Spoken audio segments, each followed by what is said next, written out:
Welcome back to Trans Guy Reacts. My name is Nick, and I make content about women's basketball, professional and college. Today, I want to talk about the Pac-12, the Pacific Coast Conference, and essentially the death of the league. Before I get into that, I do want to say a little bit of warning about my content. I make content for myself. Really, I love women's basketball and I love sharing about it. There's been a lot of new college basketball fans, which has been fantastic. I really love the new eyeballs, but I am not a person or a content creator who is gearing my content to new people. If you are here and you want to learn new information about the women's game, you're more than welcome to be here. But if you are a new fan and you don't care about nuances or history and you only care about one player or one team, this isn't the channel for you. Please feel free to dislike so I don't come up in your feed anymore. But if you do like it, go ahead and hit the like button. You can also subscribe. You can share the content. That does wonders for me. You cannot comment. I do not have comments. Obviously, I'm a trans man. I'm gonna get a lot of hate, period. And I'm okay with that, like being open about it. But I'm not okay with like drive-by hate. I'm not about that life. So comments are a privilege, not a right. But if you do support me, you can like and subscribe. Once the channel becomes a lot bigger, maybe I'll consider making a Patreon and then have more one-on-one conversations with people who actually genuinely support me. But until that day, I'm just going to do this for fun, and here I am. So let's get into it. So the Pac-12. So what is the Pac-12? So obviously it's the Pacific Coast Conference. It's been around since 1915. It grew to 12 teams, obviously, over the years, so that's why it's called the Pac-12. But recently, there has been issues in the Pac-12, namely because of football. The Pac-12 is dissolving, and Oregon State and Washington State are the only two schools out of the 12 that are remaining in the Pac-12 for the next 2 years. They have 2 years to kind of figure out what they're doing. They're technically still in the Pac, but they're going to be playing in the West Coast Conference, the WCC. The West Coast Conference it's just not that a competitive of a league. It's got Gonzaga. Gonzaga is a great team, but it's just not as competitive as the Pac-12. The Pac-12 became what it is because of Stanford, because of Tara Vanderveer making it an elite program, and all the other programs kind of leveled up to see, meet the moment. And now that it doesn't exist anymore, a lot of these teams are leaving and going to different conferences. So Arizona State, Colorado, and Utah are set to join the Big 12. Obviously, it's not going to be the Big 12 anymore. It's way more than that. And the same for UCLA, Oregon, USC, and Washington will be moving to the Big 10. Again, Big 10 probably has like 16 teams in it, but whatever. And then California, most people on the West Coast call it Cal, and Stanford are going to the ACC. Now, all of this is kind of crazy because you think about the travel that these teams are going to have to do. It's wild, and some of these schools are quite like high in the academic aspect, and these players are going to be traveling like every weekend, and also having to do schoolwork. So it's pretty unfair considering the reason why this is happening. It has to do a lot with football. Football is very competitive. It's usually what brings in the most money. I would say basketball would be second in terms of bringing in funds for schools, but football is huge, right? It brings in millions of dollars, maybe even billions of dollars at this point. And the Pac-12 hasn't been a competitive football landscape, and we have and the powers that be have contracts that are really, really bad, like contracts in terms of like usage rights and broadcasting rights that have been terrible. There is a Pac-12 like channel, but you can only get it through certain cable providers. It's not accessible.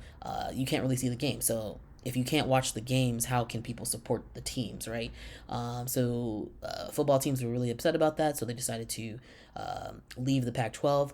But when you break up a conference, it doesn't just affect the one conference that's bringing in the money. So that affects all of the other sports. So basketball, track and field, soccer, tennis, whatever sport that you have, now all those teams have to follow suit because that's the rules of like how the conferences break up, which is really unfortunate and really hinders a lot of sports, because a lot of sports actually are multi-semester sports.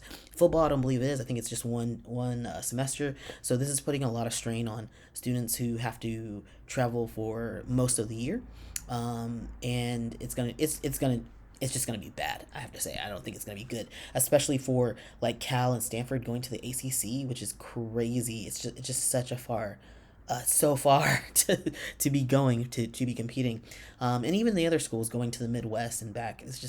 It seems unnecessary, but it is what it is, and that is the future. And like I said, you know, it's football, right? It's there's nothing other to say than that.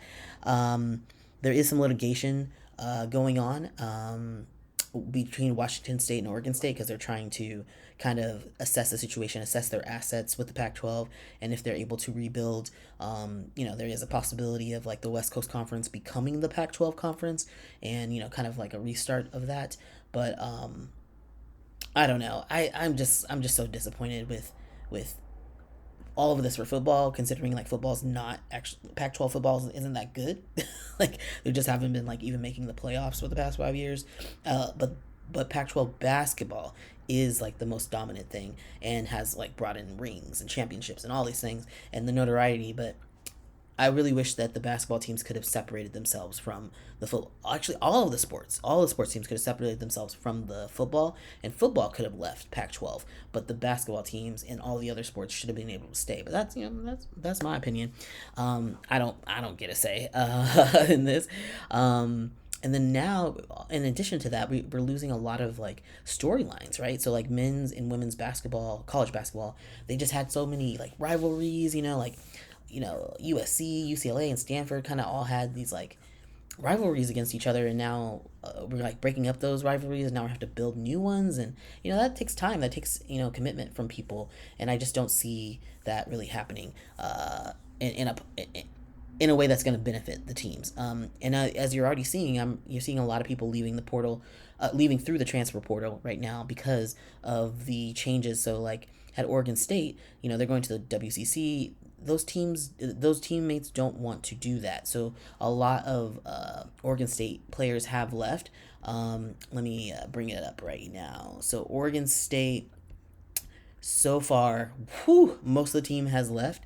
So 1, 2, 3, 4, 5, 6 players have already entered the transfer portal because they want to play in a competitive league, right? They don't want to play in something that's almost akin to a D2, Division two level of play. So Marsha Peets, Adley Blacklock, Lily Hansford, Donovan Hunter, Talia Van Olhoffen, and Tamia Gardner have all entered the transfer portal. So not surprising that would happen.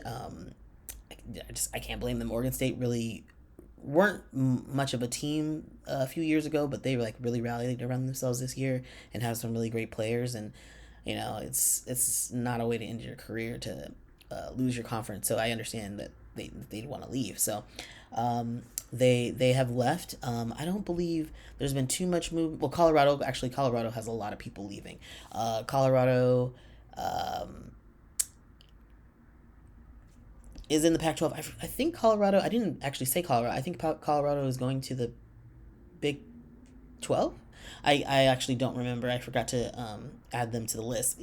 But they're losing a lot of people. 1, 2, 3, 4, 5, 6 people. Ruthie Loomis, Goddell, Lili Tinuvasa, Shalamai, Sanders, who is Deion Sanders' daughter, Brianna McLeod, Jaden Atkinson, and Michaela Johnson. So again, like people not wanting to be in a conference or region that they're not, is not going to be competitive, right? So you see all this movement, and all of this, like I said before, is because of basketball. Basketball, because of football and the dominance in that. Yeah, that's the situation. People are moving around. We're gonna see a lot more movement. Stanford, that was broken today. Kiki Arioffen is leaving Stanford, but that makes sense, not only because of like having to travel across country being in the ACC, but also because Tara Vanderveer retired this year. So she retired a couple days ago. Well, her last day is like in May, but she's no longer the coach there. And yeah, the legend is gone. Why would you stay at that school? Like, it's not going to be as competitive as it used to. And Cameron Brink left. There's just so many factors, and I understand like why this is happening. So I am looking forward to the new kind of iterations of these teams. Like, what are they going to look like? Where how is it going to work out in terms of their playing style? Because Pac-12 play is so much different than the rest of the other conferences. I would say Pac-12 is a little flashy. It's a lot more offense. So yeah, I just I'm curious at how it's gonna work out with these teams joining these other conferences. But only time will tell, and we'll see next year because this is the last year. So it's officially over. Pac-12 is done in the way that we have known it, and now we're gonna move on to these other conferences and these other things later this year. So the winter part of the basketball season starts November or say. So we've got today's it's April, so 4, 11, what is that, like 7 months from now? People, there's a lot of time for things to change and updates to happen. I'm sure there's going to be a lot more updates in the next few days as the transfer portal pops off. But that's it. That's what's going on with the Pac-12. If you didn't know, now you know. Thank you for watching the video. I really appreciate it. If you do like it, please like the video and subscribe, and I will see you in the next one. Later.